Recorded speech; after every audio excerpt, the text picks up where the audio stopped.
നമസ്കാരം. നമ്മൾ പുതുച്ചേരി യാത്രയിലാണ്. ഇന്ന് സന്ദർശിക്കുന്നത് പുതുച്ചേരിയിലെ ഗാന്ധി ബീച്ചാണ്. അതുപോലെ ബീച്ചിന് തൊട്ടടുത്തായിട്ടുള്ള ടൂറിസ്റ്റുകൾക്ക് ഇഷ്ടപ്പെടുന്ന കുറേ സ്ഥലങ്ങളും നമ്മളിന്ന് സന്ദർശിക്കുകയാണ്. പുതുച്ചേരിയിൽ നമ്മളെ അതിശയിപ്പിക്കുന്ന ഒരു ഇടമാണ് ഇവിടുത്തെ ഫ്രഞ്ച് കോളനി. ഈ സ്ട്രീറ്റിൻ്റെ ഒരു പ്രത്യേക ഭംഗിയാണ്. ഫ്രഞ്ച് നിർമ്മാണ ശൈലിയിലുള്ള ബിൽഡിങ്ങുകൾ ഇപ്പോഴും അതേപടി നിലനിർത്തിയിരിക്കുകയാണ്. ഇവിടെ മനോഹരമായിട്ട് കളർ നൽകി ഈ ഒരു സ്ട്രീറ്റ് സഞ്ചാരികളെ ആകർഷിക്കും വിധമാണ് സംരക്ഷിച്ചു പോരുന്നത്. അപ്പോൾ ഈ ഒരു സ്ട്രീറ്റിൽ മിക്ക തമിഴ് സിനിമകളുടെയും ലൊക്കേഷൻ കൂടിയാണ്. ഫ്രഞ്ച് സ്ട്രീറ്റ് സന്ദർശിച്ച് നമ്മൾ നേരെ ഗാന്ധി ബീച്ചിലേക്കാണ് പോകുന്നത്. ബീച്ചിനടുത്തായിട്ടുള്ള സ്ട്രീറ്റിൽ വാഹനങ്ങൾ പാർക്ക് ചെയ്യാം നമുക്ക്. അപ്പം നമ്മൾ എത്തുമ്പോഴത്തേക്ക് ടൂ വീലറുകൾ കൊണ്ട് നിറഞ്ഞിരുന്നു പാർക്കിംഗ് ഏരിയ മുഴുവനായിട്ട്. അപ്പോൾ നമ്മൾ ബീച്ചിലേക്ക് പ്രവേശിച്ചു. മനോഹരമായിട്ടുള്ളൊരു ബീച്ചാണ്. ഒരു ഭാഗത്ത് നടപ്പാതയും അതിൽ ഇരിപ്പിടങ്ങളും ചെടികളും അതുപോലെ കുഞ്ഞു വൃക്ഷങ്ങളും എല്ലാം നമുക്ക് കാണാം. ഇവയെല്ലാം കൂടി ബീച്ചിനെ മനോഹരമാക്കിയിരിക്കുന്നു. ബീച്ചിനടുത്തേക്ക് നമ്മൾ പോകുമ്പോൾ കാണുന്നത് ഒരു വലിയ മണൽത്തിട്ടയാണ്. അതിന് താഴെയായിട്ട് കരിങ്കൽ കൂട്ടങ്ങൾ കൊണ്ട് സംരക്ഷണ ഭിത്തി നിർമ്മിച്ചിരിക്കുകയാണ്. ഈ ഒരു ഭാഗത്ത് ആരും കടലിൽ ഇറങ്ങിയിട്ട് കാണുന്നില്ല. നമ്മൾ മുകളിൽ നിന്നും നടപ്പാതയിലിരുന്ന് നമുക്ക് ബീച്ചിൻ്റെ ഭംഗി ആസ്വദിക്കാം. നമ്മൾ ഈ നിൽക്കുന്ന സ്ഥലത്ത് നിന്നും അകലെയായിട്ടൊരു വലിയ കടൽപ്പാലം നമുക്ക് കാണാം. നമ്മൾ എത്തിയ സമയം ഏകദേശം വൈകിട്ട് 6 മണിയോടെയാണ്. അത്യാവശ്യം ആളുകൾ വന്നുകൊണ്ടിരിക്കുകയാണ്. ബീച്ചിൻ്റെ നടപ്പാതയ്ക്ക് ഒരു വശത്ത് ബിൽഡിങ്ങുകൾ കാണാം. അപ്പോൾ ഈ ബിൽഡിങ്ങുകളിൽ ഹോട്ടൽ, റെസ്റ്റോറൻറ്റുകൾ എന്നിവയെല്ലാം നമുക്ക് കാണാം. നമ്മൾ മണൽത്തിട്ടയ്ക്ക് മുകളിലേക്ക് കയറി കുറച്ച് സമയം നടന്നു. അസ്തമന സമയത്തെ ബീച്ചിൻ്റെ ഭംഗിയാണ് നമ്മൾ ഈ കാണുന്നത്. മുൻപോട്ടേക്ക് പോകുമ്പോൾ ആളുകൾ കൂടിക്കൂടി വരുന്നതായിട്ട് നമുക്ക് കാണാം. തദ്ദേശീയരായിട്ടുള്ള ആളുകൾ തന്നെയാണ് ഇപ്പോൾ ഇവിടെ കൂടുതലായിട്ടും കാണാൻ കഴിയുന്നത്. ഈ ഒരു മണൽത്തിട്ട സംരക്ഷണത്തിനായിട്ട് നിർമ്മിച്ചതായതിനാൽ നമ്മൾ സാധാരണ കടൽ തീരത്ത് കാണുന്നത് പോലുള്ള മണലുകളൊന്നും ഇവിടെ കാണാനില്ല. നല്ല ഉറച്ച പ്രതലമാണിത്. അപ്പം നടന്നുകൊണ്ട് നമ്മൾ കടൽ കാഴ്ചകളെല്ലാം ആസ്വദിക്കുകയാണ്. അപ്പം നമ്മൾ കുറച്ചുകൂടി മുൻപോട്ടേക്ക് വരുമ്പോൾ ഈ ഒരു മണ്ണിൻ്റെ തിട്ടയുള്ള സ്ഥലത്ത് നമ്മൾ കരിങ്കല്ല് നിർമ്മിച്ച ഇരിപ്പിടങ്ങൾ കാണാം. നമ്മൾ മുൻപോട്ടേക്ക് നടക്കുകയാണ്. അകലെയായിട്ട് നമുക്കൊരു ഗാന്ധിയുടെ പ്രതിമ കാണാം. അപ്പം അതുപോലെ തന്നെ ഒരു പഴയ ലൈറ്റ് ഹൗസും ഈ ഒരു പ്രതിമയ്ക്ക് ഓപ്പോസിറ്റായിട്ട് നമുക്ക് കാണാം. ഈ ഒരു പ്രതിമ ഇവിടെ നിർമ്മിച്ചത് കൊണ്ടായിരിക്കാം ഇതിന് ഗാന്ധി ബീച്ച് എന്ന പേര് വന്നിരിക്കുന്നത്. അതിനെക്കുറിച്ച് കൂടുതലായിട്ട് എനിക്ക് അറിയില്ല. ഒരു പഴയ ലൈറ്റ് ഹൗസും നമുക്കിവിടെ കാണാം. ഈ ഒരു പ്രതിമയ്ക്ക് മുൻപിലായിട്ടാണ് ലൈറ്റ് ഹൗസ് സ്ഥിതി ചെയ്യുന്നത്. നമ്മൾ അകലിൽ നിന്നും കണ്ട ഗാന്ധി പ്രതിമയാണ് ഇത്.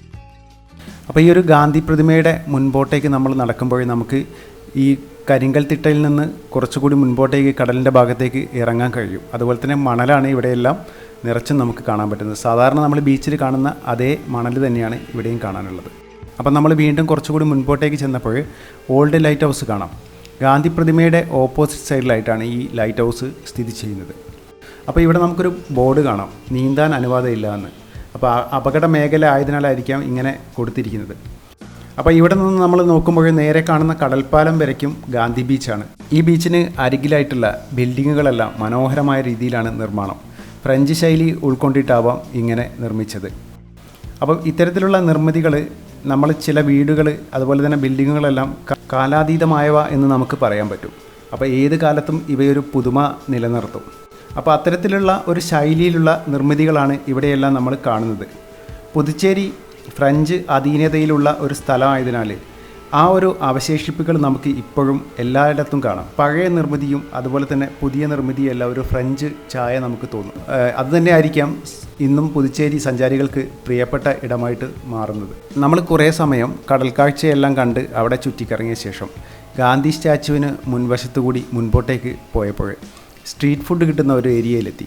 അപ്പോൾ ചാറ്റ് മസാല മുതൽ തമിഴ്നാടിൻ്റെ ട്രഡീഷണൽ ഫുഡ്, ഫ്രഞ്ച്, ചൈനീസ് ഡിഷുകൾ വരെ കിട്ടുന്ന ഒരു സ്ഥലമാണിത്.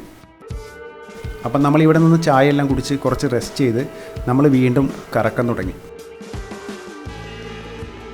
ഗാന്ധി സ്റ്റാച്ചുവിന് മുൻവശത്തായിട്ട് നമുക്കൊരു സ്റ്റേജ് കാണാം. ഒരു ഓപ്പൺ സ്റ്റേജാണ്. അപ്പോൾ അതിൻ്റെ ഓപ്പോസിറ്റ് സൈഡിലൂടെയുള്ള റോഡിലേക്ക് പോകുമ്പോഴാണ് ഈ ഒരു സ്ട്രീറ്റ് എത്തുന്നത്. അപ്പോൾ ഇവിടെ നമുക്കൊരു ബോർഡ് കാണാം, ബീച്ച് ഫുഡ് കോർട്ട് എന്ന്. അപ്പോൾ അതിലൂടെ മുൻപോട്ടേക്ക് പോയാൽ നമുക്ക് നിറയെ കടകളുണ്ട്, ഇത്തരത്തിലുള്ള ഭക്ഷണങ്ങൾ ലഭിക്കും. ഈ ഒരു കാണുന്ന വഴിയിലൂടെ നമ്മൾ മുൻപോട്ടേക്ക് പോയി കഴിഞ്ഞാൽ നിറച്ചും ഇവിടെ സ്നാക്സ് ലഭിക്കുന്ന കടകളാണുള്ളത്. അപ്പോൾ ഇവിടുത്തെ ട്രഡീഷണലായുള്ള സ്നാക്സും ഭക്ഷണങ്ങളും എല്ലാം ഇവിടെ ലഭിക്കും നമുക്ക്. അങ്ങനെ നമ്മൾ അവിടെ നിന്നും കുറച്ചും കൂടി മുൻപോട്ടേക്ക് പോയപ്പോൾ നമ്മുടെ ഓപ്പൺ സ്റ്റേജിൻ്റെ ഒരു വശത്തായിട്ട് കരകൗശല വസ്തുക്കൾ വിൽക്കുന്ന കുറേയധികം സ്റ്റാളുകൾ കണ്ട്. അപ്പോൾ അവിടത്തേക്ക് പോവാണ് നമ്മൾ. ഇത് ഇന്ത്യ ഗവൺമെൻറ്റിൻ്റെ കരകൗശല വസ്തുക്കൾ പ്രദർശിപ്പിക്കുന്ന പ്രദർശനവും വിൽപ്പനയും നടത്തുന്ന ഒരു സ്റ്റാളുകളാണ് ഇവിടെയുള്ളത്. അപ്പോൾ പുതുച്ചേരി ഹാൻഡ്ലൂം സൊസൈറ്റിയുടെ സ്റ്റാളുകൾ, അത്തരത്തിൽ കരകൗശല വസ്തുക്കൾ വിൽക്കുന്ന നിറയെ സ്റ്റാളുകൾ നമുക്കിവിടെ കാണാം. വ്യത്യസ്തമായിട്ടുള്ള വസ്ത്രങ്ങൾ, കരകൗശല വസ്തുക്കളെല്ലാമാണ് ഇവിടെ പ്രദർശനവും വിൽപ്പനയും നടക്കുന്നത്. അപ്പോൾ ഇതൊരു പെർമനൻറ്റ് സ്റ്റാളുകളാണ് ഇവിടെയുള്ളത്.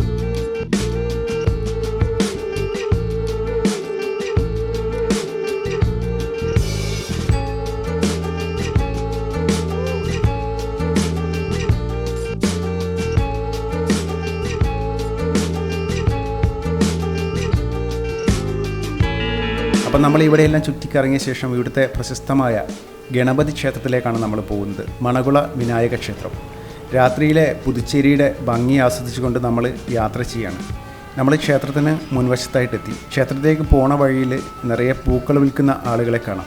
ഇരുവശത്തുമായിട്ട് അവർ പൂക്കളുടെ വിൽപ്പന നടത്തിക്കൊണ്ടിരിക്കുകയാണ്. ക്ഷേത്രത്തിനകത്തേക്ക് നമുക്ക് ക്യാമറ അനുവദിക്കില്ല. പുറമേ നിന്നുള്ള കാഴ്ചകളാണ് നമ്മൾ കണ്ടുകൊണ്ടിരിക്കുന്നത്. തമിഴ്നാട്ടിലെ ഗണപതി ക്ഷേത്രങ്ങളിൽ പ്രധാനപ്പെട്ടതാണ് ഇത്. തമിഴ്നാട്ടിലെ ക്ഷേത്രങ്ങളുടെ അതേ ശൈലിയിൽ തന്നെയാണ് നിർമ്മിച്ച ഒരു ക്ഷേത്രമാണിത്. ബീച്ചിന് തൊട്ടടുത്തായിട്ട് സെക്രട്ടേറിയറ്റ്, അതിന് തൊട്ടടുത്തായിട്ട് തന്നെയാണ് ഈ ക്ഷേത്രവും സ്ഥിതി ചെയ്യുന്നത്.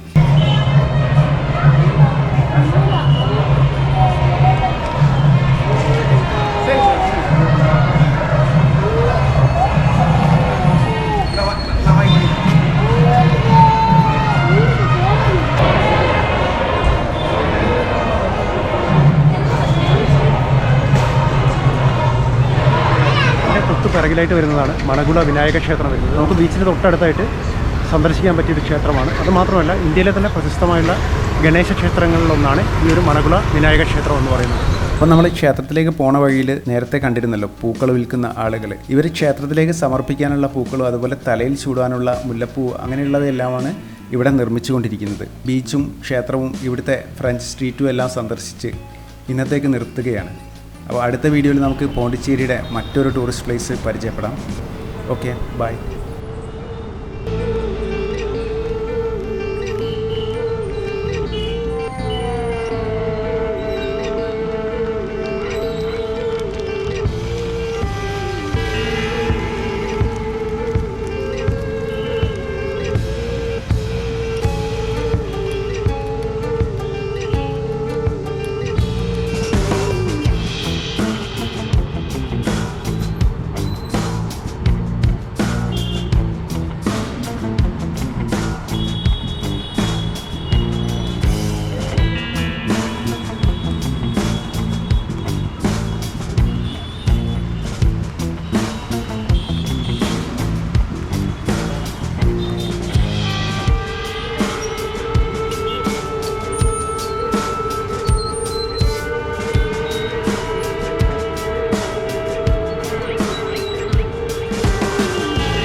Pebbles Malayalam.